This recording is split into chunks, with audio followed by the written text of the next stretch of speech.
nous allons rapidement conjuguer le verbe être au présent et au futur, et après au passé. D'abord au présent. Je suis. I am. Tu es. You are. Il est et is. Elle est. She is. Il ou elle, pour les animaux et les objets, on dit ici it, is. Nous sommes. We are. Vous êtes. You are. Il ou elle au pluriel. They are. Le même verbe au présent, nous allons le conjuguer au futur. Donc, je serai. I will be. Tu seras. You will be. Il sera.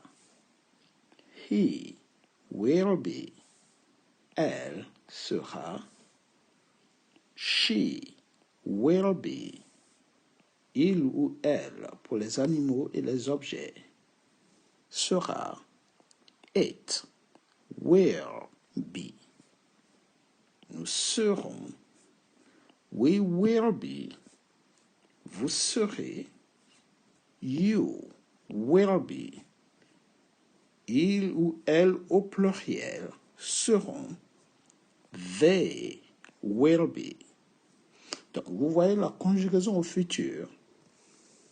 Le verbe est la même chose du début à la fin. Pourquoi? À cause du modal will qui empêche le changement du verbe.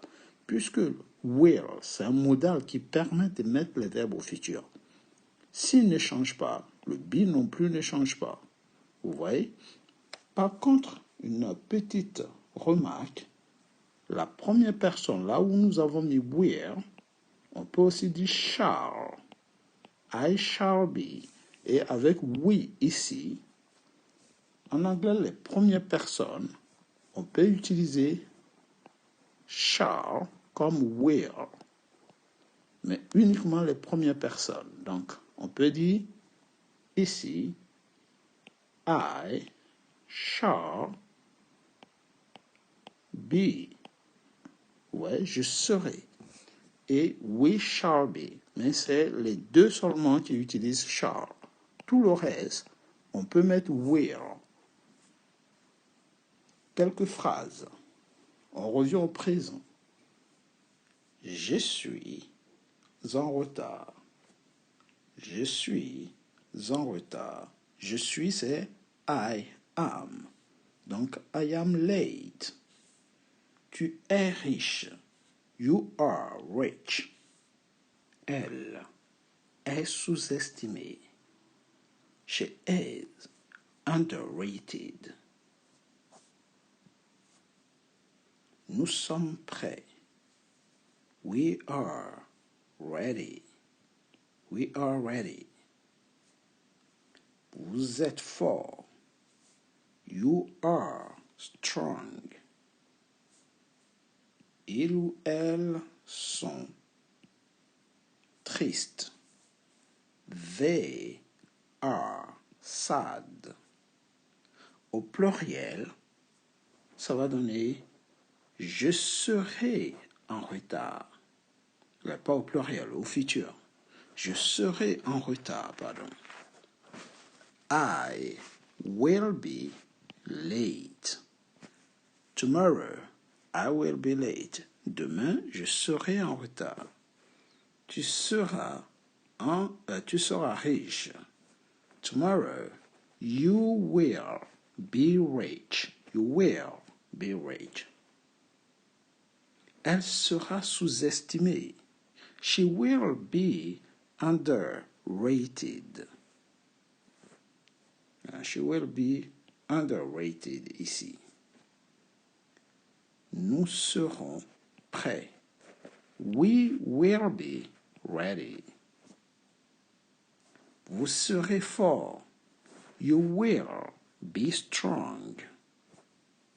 Sorry. Elles seront riches.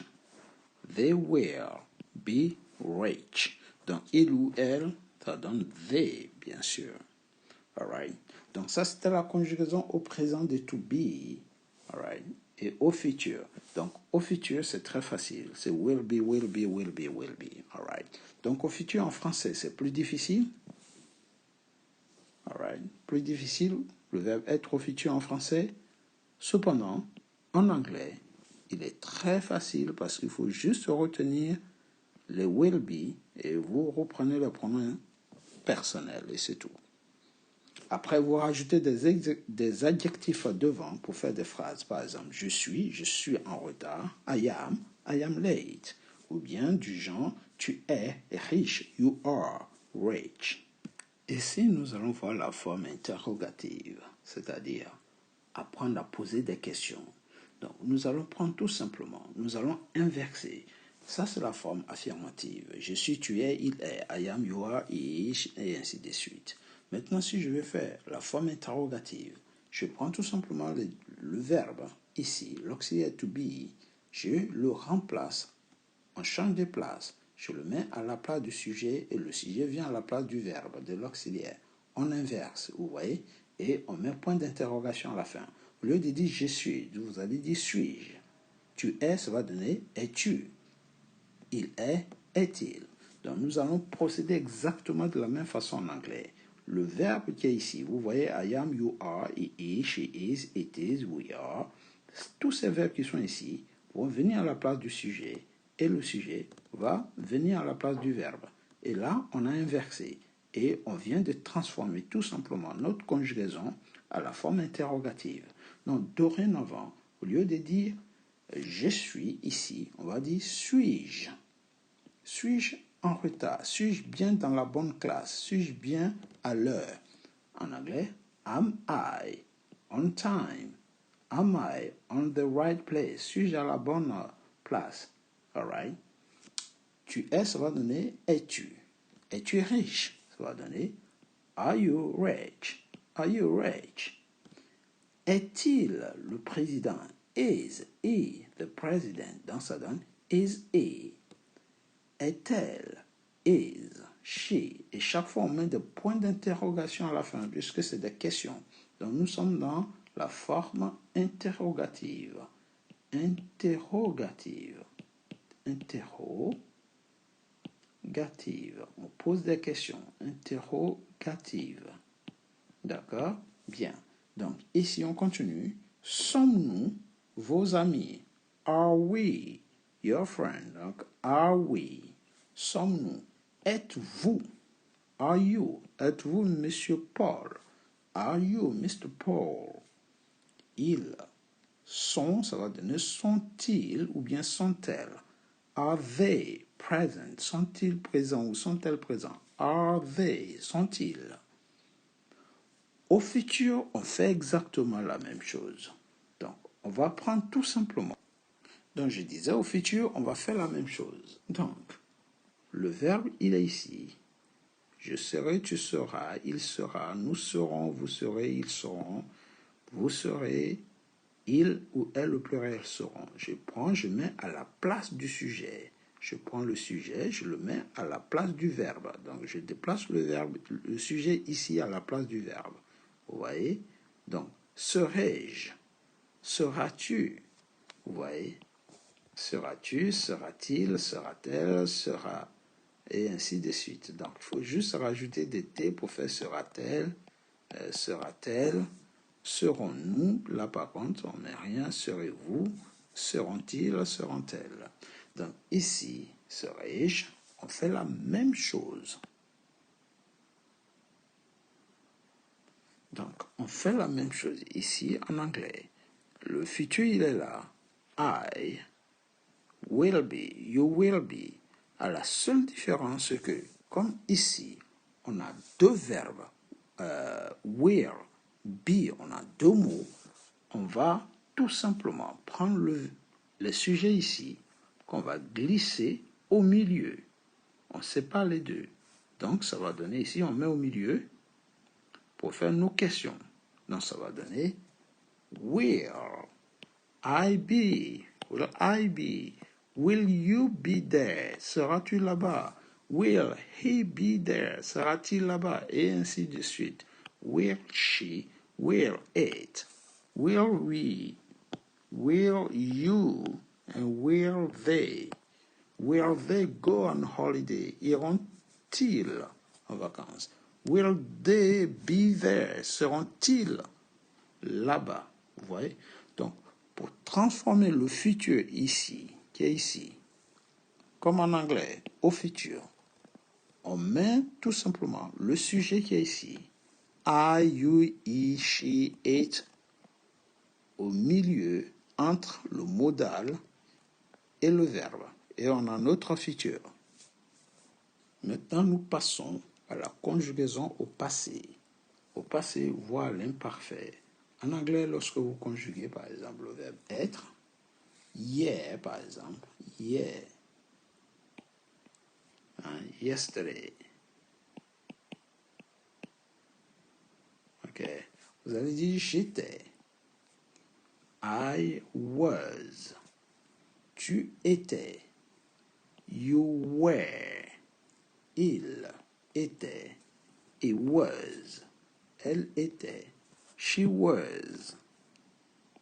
Il ou elle pour les objets et les animaux. It was. On était. On inclut le nous, puisque vous êtes dans le groupe. Donc, on était. We were. Et nous étions. We were. Vous êtes. Vous étiez, pardon. You were. Ok, on peut remettre le were de you ici pour être précis. Il au pluriel et elle au pluriel. Étaient. They were.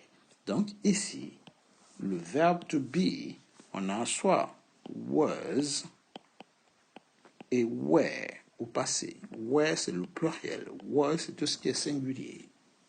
La même technique comme le présent, lorsqu'on veut transformer cette conjugaison en forme interrogative, on va tout simplement faire l'inversion des deux parties. La première passe de l'autre côté et ainsi de suite, vice-versa.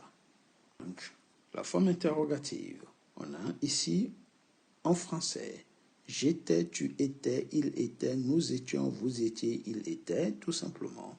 On va prendre ça, on va remettre ça ici, on va échanger des places. Et celui-là vient à la place et l'autre prend sa place. On inverse et on met un point d'interrogation à la fin, on a une autre question. Étais-je, étais-tu, était-il, était-elle, était-il ou elle, est-on, était-on ou étions-nous, étiez-vous, était-elle, ok? Et si on prend la même chose, on va inverser tout simplement pour faire nos formes interrogatives. Donc, ici, j'étais, ça va donner étais-je. En anglais, ça va donner was I. On met point d'interrogation partout. Were you ready? Étais-tu prêt? Was she late? Était-elle en retard?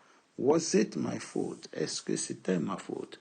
Oui, donc, were we? Étions-nous? Were you? Étiez-vous? Et were they? Était-il ou était-elle? Donc, ici, on n'a rien fait d'autre que d'inverser. Donc, ici, vous allez voir que toutes les phrases avec des auxiliaires modaux, il faut tout simplement inverser le sujet et le verbe. C'est lorsqu'on n'a pas d'auxiliaire modal dans la phrase qu'on fait appel à do pour transformer ces phrases en forme interrogative. Voici quelques exemples pour montrer comment on fait les formes interrogatives avec les auxiliaires modaux. Donc, comme vous pouvez le voir, nous avons une série d'auxiliaires modaux. Nous allons les placer n'importe comment. Par exemple, I should speak English. Je devrais parler anglais. You could speak English. Tu pourrais parler anglais. Je prends celui-là. She can speak English. Elle peut parler anglais. Je prends must. She must speak English. Elle doit parler anglais. Je peux mettre ici it does. Ou John does speak English. All right. The boy did speak English. The children do speak English. Ou bien on peut mettre ici we do speak English. Oui, on peut même doubler tout simplement. Mettre un deuxième do ici. Lorsque nous allons passer dans les formes interrogatives, qu'est-ce que nous faisons tout simplement? Nous allons les changer de côté. Vous voyez, par exemple, I should speak English va devenir should. I speak English.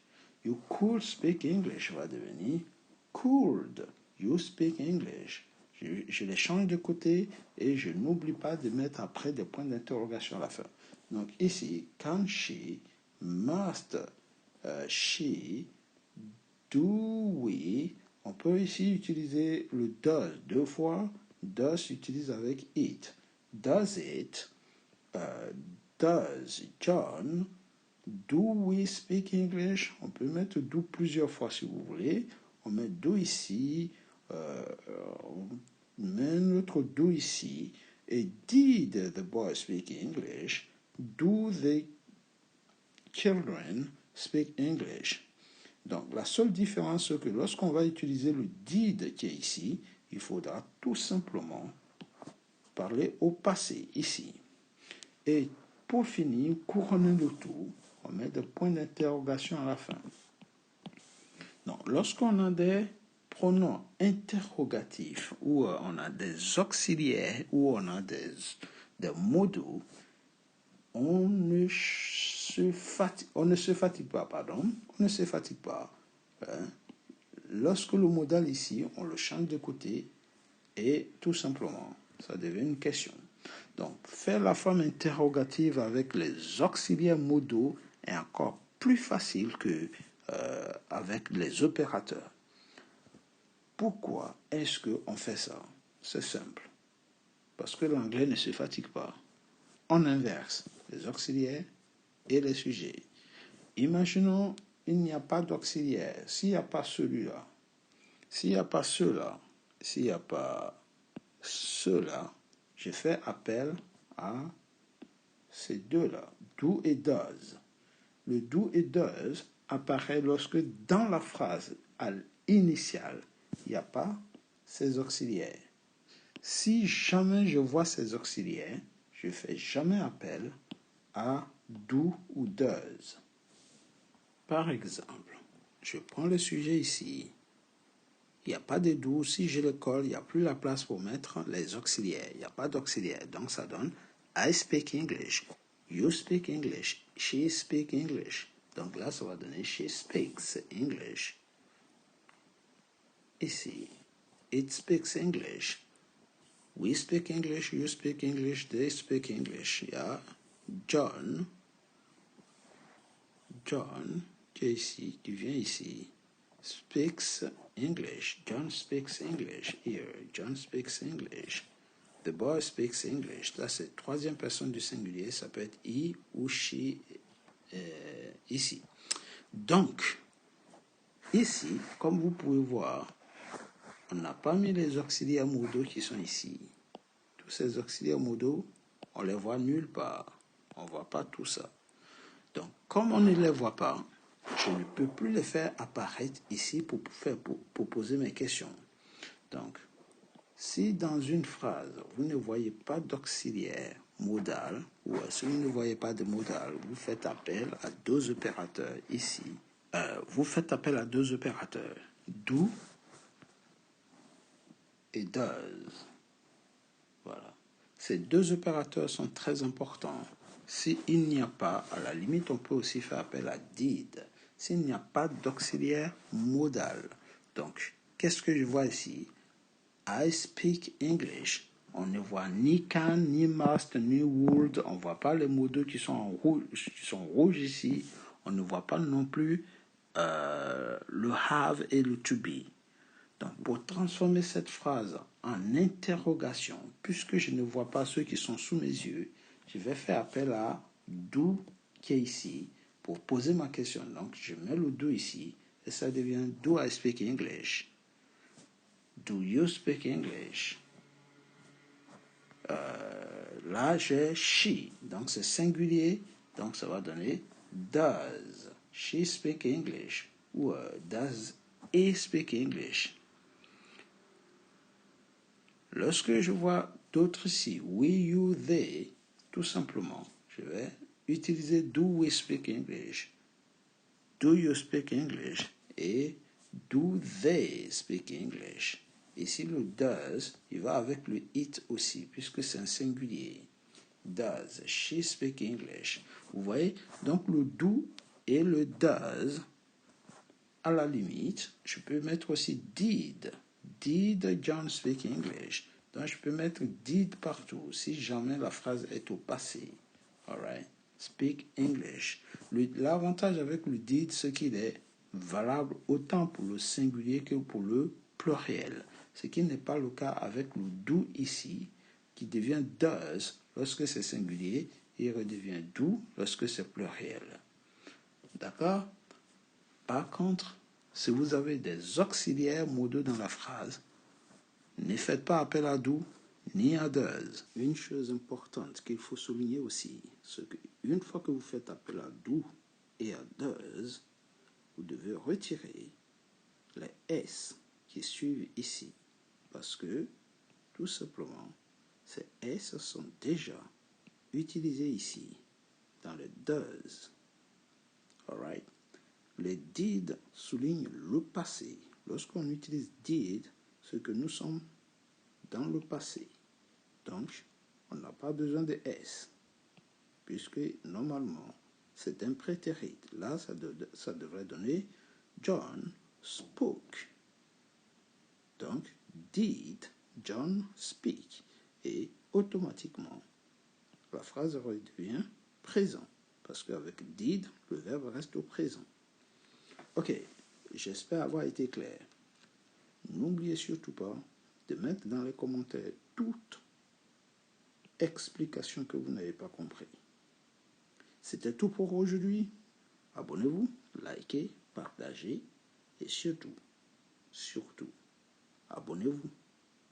Take it easy, guys, and see you next time. Goodbye.